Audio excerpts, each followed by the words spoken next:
Bon, chers amis, chers frères, chères sœurs, ici après un temps, sûrement presque 2 semaines, mais c'est à cause de la famille qui n'aime pas beaucoup que je sois ici. J'ai changé de lunettes parce que je ne trouve plus les autres.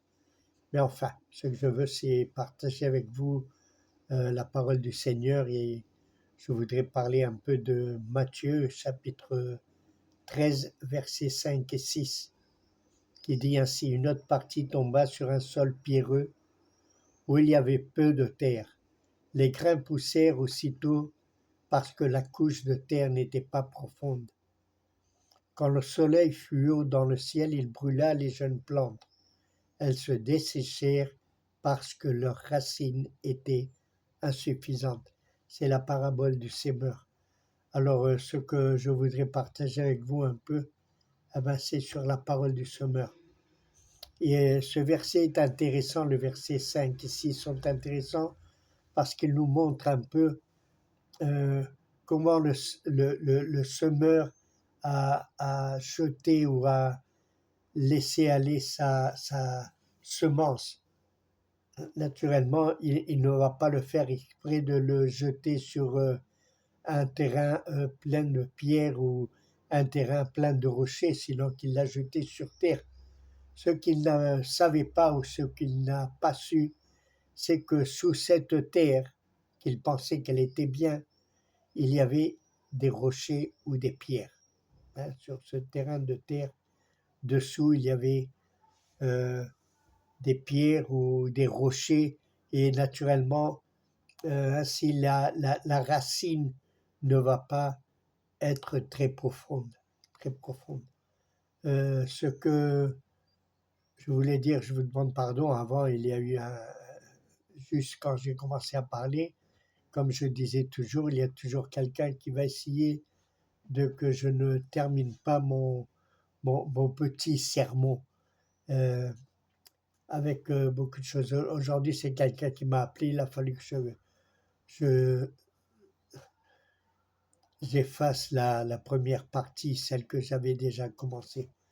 Bon, je disais ceci, le semeur ne savait pas, quand il sème, il voit de la terre, il voit qu'il y a d'une bonne terre, il jette sa semence, et puis ce qu'il ne sait pas, c'est pourquoi une partie a été séchée par le soleil.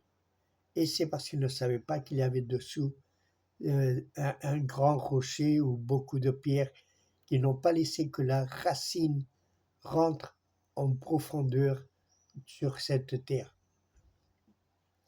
Ceci nous parle un peu de des chrétiens, non, qui sont là, qui arrivent, et quand on leur parle, ils sont d'un coup, ils sont très contents, il y a une joie, il y a une allégresse dans leur cœur, quelque chose de réellement trop, trop, trop grand. Ils veulent compris pour eux, ils veulent assister à l'église, ils veulent un peu de tout. À peine ils ont connu le Seigneur, ils commencent à vouloir participer dans toutes les activités de l'Église.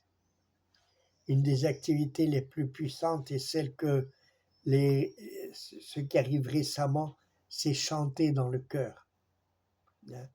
Alors dans la chorale, ils veulent chanter, mais bien sûr, ils ne sont pas chrétiens, ils n'ont pas été baptisés, alors on leur freine un peu, mais de suite, ils veulent être baptisés, ils se baptisent dans les eaux, et puis ceux qui veulent, c'est chanter et participer dans la chorale et être là.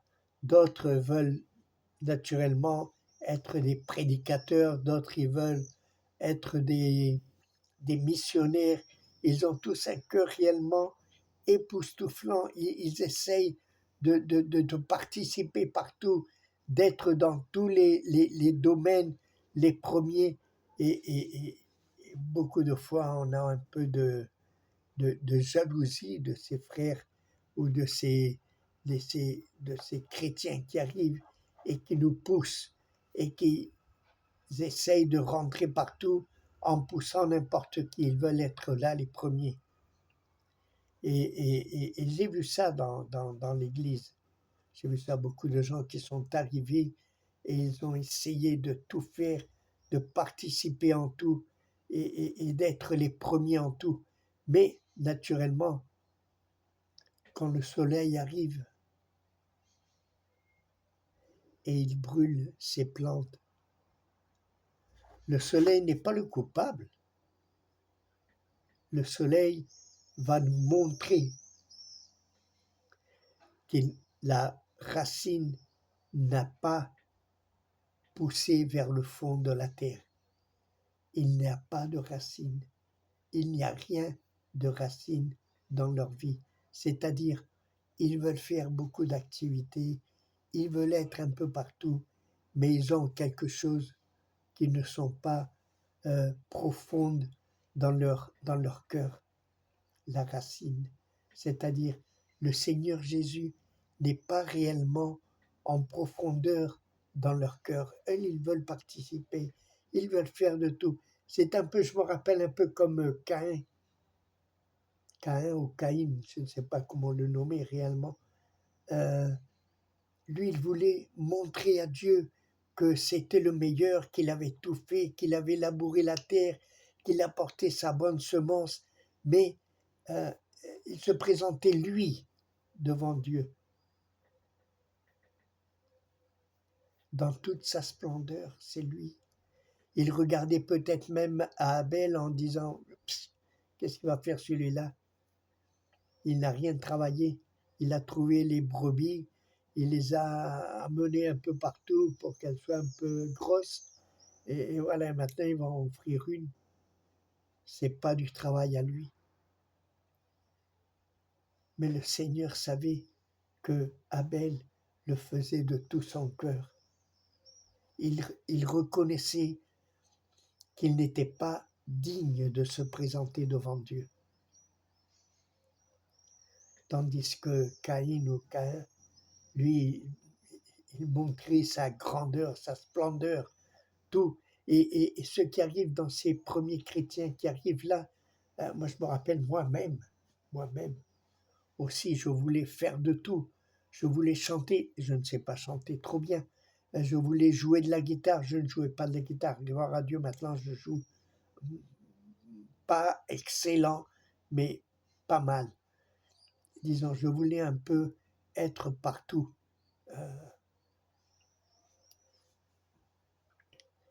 et il y avait quelque chose en moi qui m'a maintenu jusqu'à maintenant. Ce que j'aimais prier, j'aimais lire la parole de Dieu, j'aimais apprendre de Dieu. Pour moi, Dieu était le premier pour tout. Je voulais que Jésus-Christ puisse grandir en moi, que la croissance de Dieu soit en moi réellement forte. J'en ai vu qui se sont mis là, qui voulaient manger le monde, et puis d'un coup, ils ont disparu. D'un coup, ils ont disparu. Pourquoi? Parce que quand le soleil arrive, il brûle ces plantes, parce qu'elles n'ont pas de racines. Il voulait être le premier en tout, mais il n'y avait pas de connaissance de Dieu. Il n'y avait pas une connaissance profonde du Seigneur Jésus-Christ, du sacrifice que le Christ a fait. Il n'y avait pas une racine profonde qui leur montrait que Dieu est tout et pour tout. Ils n'ont pas eu cette racine profonde de croire que Dieu est le premier dans notre vie, mais qu'il est aussi le deuxième dans notre vie et qu'il est le troisième dans notre vie. Aujourd'hui, beaucoup de chrétiens disent oui, mais la famille, oui, mais le Seigneur dit que si on ne laisse pas nos parents et même notre épouse, s'il le faut, pour connaître la grandeur et la splendeur de notre Seigneur Jésus-Christ. Je ne dis pas de se divorcer, mais nous maintenir avec fermeté dans notre apprentissage de Jésus-Christ.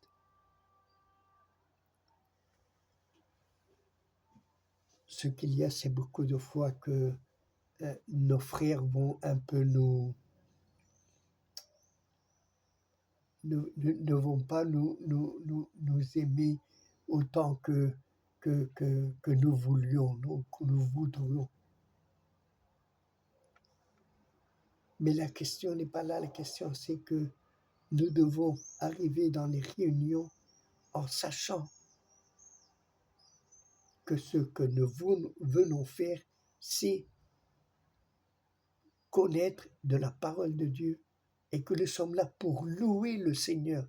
Nous ne sommes pas là pour que nos frères nous regardent et disent oh, qu'il est bien habillé, aujourd'hui il est bien peigné, aujourd'hui je sais qu'il y en a beaucoup, il y a beaucoup de personnes dans les réunions qui disent tu as vu celle-là comme elle s'habille, tu as vu les souliers qu'elle a, tu as vu ceci, tu as vu cela, et le frère là il est toujours en train de prier. Le frère là, il est toujours en train d'essayer d'exhorter à tout le monde. Mais qu'est-ce qu'il se croit, non? Alors, il y a beaucoup de problèmes, beaucoup de fois, entre nos frères et sœurs. Mais c'est parce que quand nous arrivons dans l'église ou dans nos réunions, nous devons nous baser que Jésus-Christ est là et que nous sommes venus louer le Seigneur, apprendre du Seigneur, connaître de la parole de Dieu et surtout, nous humilier devant lui. Nous devons savoir que nous devons nous agenouiller devant lui et nous taire. Nous taire. Beaucoup de fois quand on prie, c'est qu'on parle trop. On divague dans nos prières. Je me rappelle un pasteur que j'ai connu, il disait si tu parles ou tu pries en disant pendant 5 minutes beaucoup de paroles, beaucoup de problèmes, que tu as beaucoup de choses que tu veux, si tu les as dit en 5 minutes, tais-toi pendant 5 minutes et écoute ce que le Seigneur veut te dire. Moi, je me rappelle, je ne sais pas si je vous l'ai déjà dit dans d'autres sermons, mais moi, j'arrivais à l'église beaucoup de fois, j'arrivais pour prier, Mais j'avais un problème, c'est la guitare. La guitare, elle me tenait obsédé parce que je voulais apprendre bien. Alors je prenais la guitare et l'heure que je devais dédicacer au Seigneur en prière, je le faisais en jouant de la guitare, en apprenant des notes, en apprenant des chœurs. C'est mal? Non, c'est pas mal. C'est même bien. Mais ce n'était pas réellement le motif qui m'avait fait venir à l'église. Et le Seigneur me rappela quelque chose qui arrive dans le livre des rois et dans le livre des chroniques. Il y avait des rois qui faisaient beaucoup de bien, qui servaient le Seigneur. Leur cœur était droit devant le Seigneur. Mais il y avait un problème, que les hauts lieux n'étaient pas quittés. Les hauts lieux n'avaient pas disparu. Et puis d'un coup, en jouant de la guitare, j'ai dit, Seigneur, mais comment est-ce possible que des rois qui faisaient les choses droites devant toi, chaque fois les versets suivants disaient, mais les hauts lieux n'avaient pas été quittés, ni avaient disparu, ils étaient toujours là. Beaucoup de fois, nous avons nos hauts lieux. Je disais, pourquoi Seigneur ceci? Et puis d'un coup, j'ai reçu une réponse. Toi aussi, tu as des hauts lieux. Tu veux faire les choses bien devant moi, et tu les fais bien, mais tu as des hauts lieux. Aujourd'hui, tu n'es pas venu prier. Tu n'es pas venu me rencontrer. Tu as pris la guitare et tu as commencé à jouer. Et c'est bien parce que tu joues des chœurs, mais tu as perdu 1 heure de ma présence pour la guitare. Et alors, j'avais décidé ce jour-là de ne plus jouer la guitare, sinon aller directement à la présence de Dieu.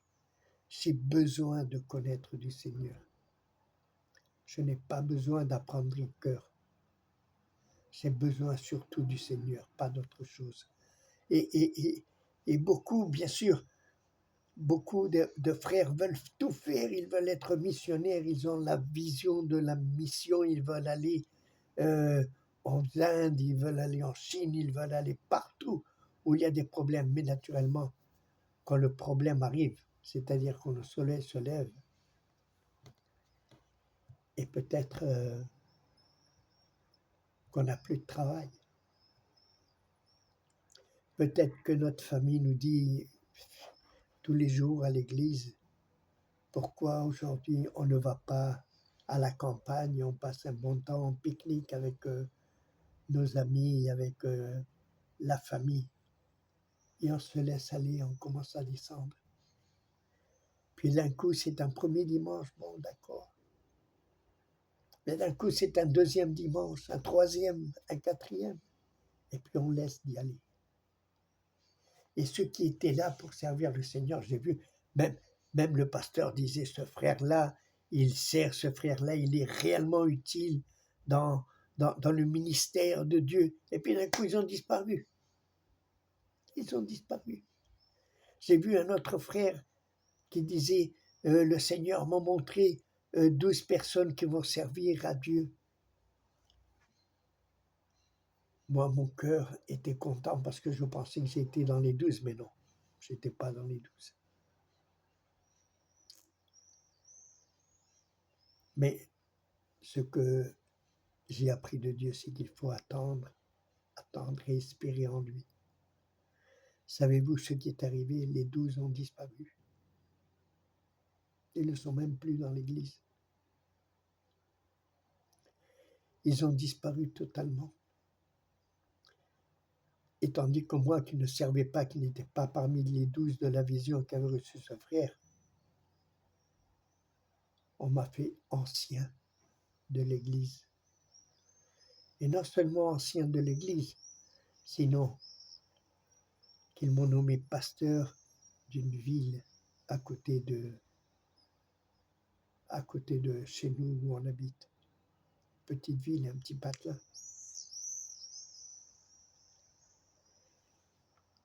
Et c'est ce qui arrive, les visions qu'on a, ces racines, il faut qu'elles croissent. Il faut qu'elles croissent, il faut enlever les pierres. Ce qu'il y a, c'est que beaucoup de nous, on n'enlève pas les pierres. On se dit, bon, si ça se perd, ça se perd. Il faut enlever ces pierres pour que la racine puisse croître, pour qu'elle croisse réellement dans la terre, pour qu'elle soit profonde. Pourquoi? Et qu'elle cherche l'eau de vie. Vous savez que les racines commencent à grandir, à profondiser, et puis elles cherchent de l'eau pour se maintenir. Et quand le soleil sort, eh ben, elles sont là. Pourquoi? Parce que la racine est profonde. Mais si on ne laisse pas croître, et la racine, réellement, à peine le soleil sort, on est perdu. Il faut enlever les pierres, il faut enlever la jalousie, il faut enlever la faute de pardon, il faut enlever, il faut tout enlever, tout ce qui est dans notre vie ne nous laisse pas grandir dans la parole de Dieu. Il faut tout enlever. Il faut surtout être bien avec la famille, avec notre femme, avec nos enfants. Et si on a fait du mal à eux, il faut leur demander pardon à nos parents, à notre famille entière, à notre voisin, à notre chef dans l'entreprise, à tout le monde. il faut savoir pardonner. Pourquoi? Parce qu'on veut que la racine puisse croître dans notre vie. Nous devons apprendre de la parole de Dieu, nous devons espérer et attendre. Il ne faut pas courir. À peine on arrive, on court. J'avais lu un livre qui disait s'asseoir, se lever et marcher. C'est ce que font les enfants normalement. La première chose qu'ils apprennent les petits, c'est à s'asseoir et à gâter avec leurs fesses. Puis d'un coup, ils se mettent debout. Et après, ils commencent à marcher, d'abord doucement, et après, ils commencent à courir naturellement. C'est ce que doit faire le chrétien. Premièrement, nous devons nous asseoir et à marcher peu à peu, comme marchent les petits, à gâter. Et après, on peut se lever. Et après, on peut commencer à marcher et même à courir. Pourquoi? Parce que la racine de Dieu est profonde dans notre cœur. Et le soleil ne va pas la brûler. Je crois que je me suis passé un peu des 20 minutes. Je vous demande pardon et que le Seigneur vous bénisse et à la semaine prochaine en espérant que Dieu veut ceci. Amen.